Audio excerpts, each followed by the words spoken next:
Merci à tous les panélistes pour la qualité des interventions.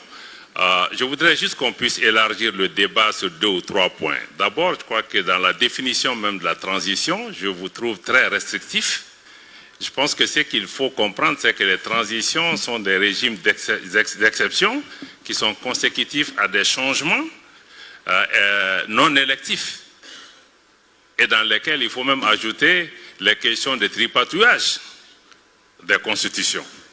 Et si on prend cette définition, ça veut dire que même la Libye, il y a eu un renversement par des puissances étrangères. Donc même la Libye est en transition depuis, ce qui nous ramène à la problématique des ingérences extérieures. Parce que les coups d'État ne sont pas faits seulement que par des militaires en Afrique. Donc il y a d'autres qui sont venus faire des coups d'État dans nos pays. Et jusqu'à présent, la Libye est en transition. Deuxième point, oui, je suis d'accord avec notre sœur de l'AISS sur la question que les transitions peuvent aussi présenter des opportunités. Le cas du Mali est là. Aujourd'hui, nous avons pu modifier et avoir une nouvelle constitution depuis 20 ans. Ça n'a pas été réussi, pas que les régimes précédents n'avaient peut-être pas, c'était pas opportun, mais il y a eu plusieurs facteurs qui n'ont pas permis. Aujourd'hui, c'est une réalité.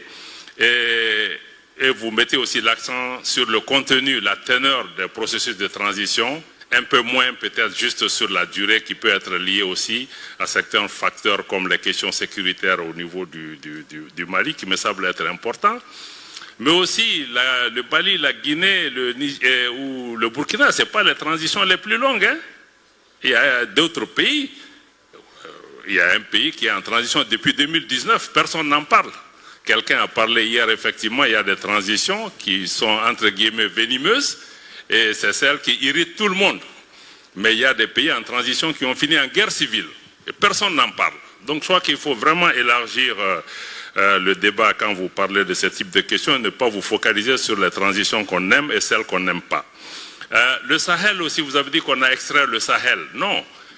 C'est dans votre définition, parce que dans la définition de l'Union africaine, le Sahel va du Sénégal à la Somalie.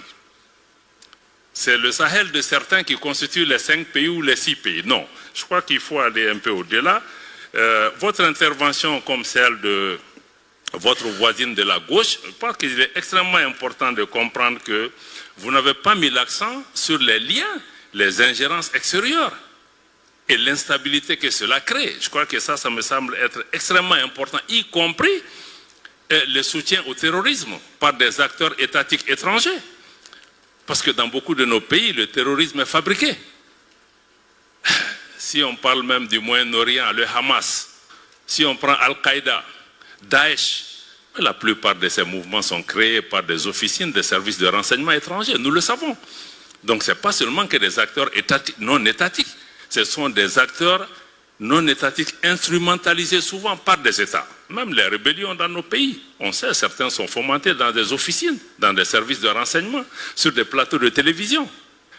Donc il y a le rôle de ces forces extérieures qui sont là souvent pour créer l'instabilité. Le terrorisme, c'est une distraction. Parce que vous savez, on ne peut pas lutter contre le terrorisme si on ne sait pas qui est le terroriste, il vient d'où, qui le finance, quelles sont les motivations. Pourquoi on veut nous distraire? Il y a une compétition souvent pour des positions géostratégiques ou pour le contrôle de nos ressources. Donc, il ne faut pas qu'on nous distraie pour dire que bon, c'est djihadiste et tout ça. Il ne faut pas mettre l'accent. Non, ce sont des terroristes. Point final. Donc moi, je crois que ça, c'est important. Mais de dire aussi que les terroristes sont proches de Bamako, c'est un échec, mais il n'y a aucun sanctuaire dans la lutte contre le terrorisme. C'est une guerre asymétrique qui fait frapper partout parce qu'un seul individu peut déstabiliser un État. Il y a eu des attentats à Washington, à New York, à Paris, à Londres. Est-ce que vous avez parlé de la faillite de ces États? Non. Donc moi, je crois qu'il faut vraiment essayer de tempérer le ton. Nous faisons une lutte, nous nous battons, nous faisons des sacrifices. Mais quand Washington est bombardé, personne n'a dit que les États-Unis ont échoué. Merci.